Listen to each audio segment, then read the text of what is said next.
দুরা সাপ ভুল করছিল শিং মাছের বিশ্বাস কইরা, যার কারণে আজকে দুরা সাপের বিষ নাই, শিং মাছের বিষ আছে। দুরা সাপ আর শিং ছিল তারা জানের জানের বন্ধু, পরাণের পরাণ দুস্থ, একজনটা ছাড়া আর একজন বাঁচত না, এরকম ভালোবাসার দুস্থ ছিল। কিন্তু সিংহের মনে ছিল প্রচুর হিংসা, কারণ সিংহের কোনো বিষ নাই, দুরা সাপের প্রচুর বিষ। তাই সিং মনে মনে চিন্তা করলো, যদি কোনো একদিন সুযোগ পায় তাহলে দুরা সাপরে আমার আসল রূপটা দেখামু। সময় একদিন আয়া গেল, দুরা সাপ যাইতেছে তার শ্বশুর বাড়ি বেড়াইবার।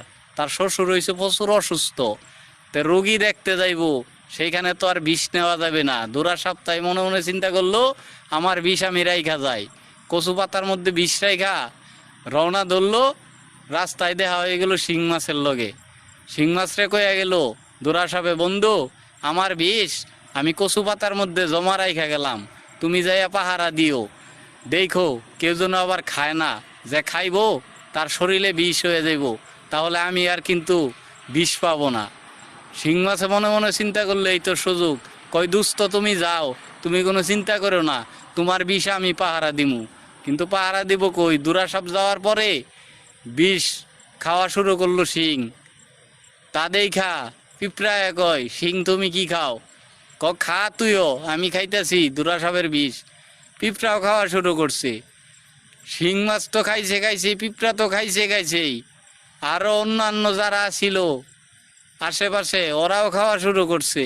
2 দিন পরে দুরা সাপায় দেহে কচু পাতা আছে, কচু পাতার মধ্যে বিষ নাই।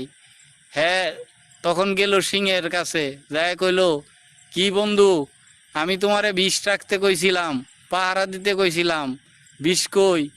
তখন শিং মাছে কয়, তোমার বিষ তো পিঁপড়া খায় আলাইছে।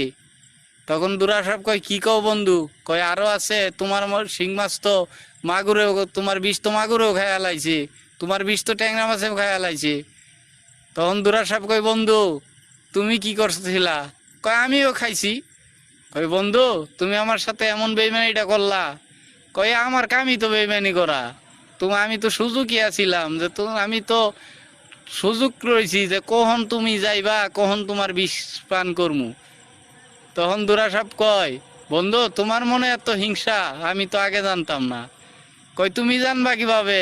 নবাব সিরাজউদ্দৌলা সেও তো বুঝতে পারে নাই মির্জা ভর্তার সাথে বেইমানি করব।